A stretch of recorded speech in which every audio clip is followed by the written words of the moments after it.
জামালপুরের নরুন্দিতে জমি সংক্রান্ত বিরোধে প্রতিপক্ষের হামলায় ৫ জন আহত হয়ে হাসপাতালে। জামালপুর সদর উপজেলার নরুন্দি বিলপাড় এলাকায় রাজ মাহমুদের ছেলে কফিল উদ্দিন গংদের সাথে একই এলাকার হাফেজ উদ্দিন গংদের মধ্যে দীর্ঘদিন যাবৎ জমি সংক্রান্ত বিরোধ থাকলেও শনিবার সকালে অতর্কিত হামলায় হাসনা বেগম, জরিনা বেগম সহ ৫ জন আহত হয়েছে।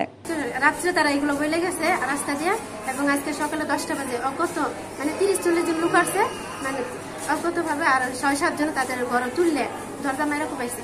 আমার আম্মার অবস্থা খুব সিরিয়াস, সুস্থ এবং কঠিন বিচার চাই।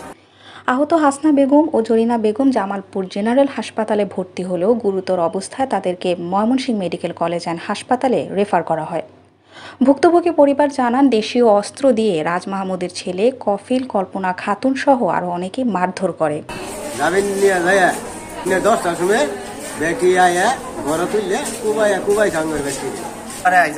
আমি বরণ লাগাই যাচ্ছি সবার বাড়ির শিক্ষা দেখি যাওয়ার বাইরে গেছি ঘর তুলে ব্যক্তিটা কোয়াইতেছে।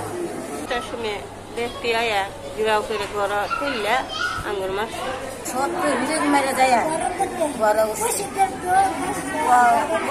যায় আমার দাও গাছে। আগের মামলায় বিবাদী পক্ষ জেল হাজতে গেলেও জামিনে আসার পরই এইসব ঘটনা ঘটায় তারা। এই ঘটনার সঠিক তদন্ত ও সুষ্ঠু বিচারের দাবিও করেন ভুক্তভোগী পরিবার।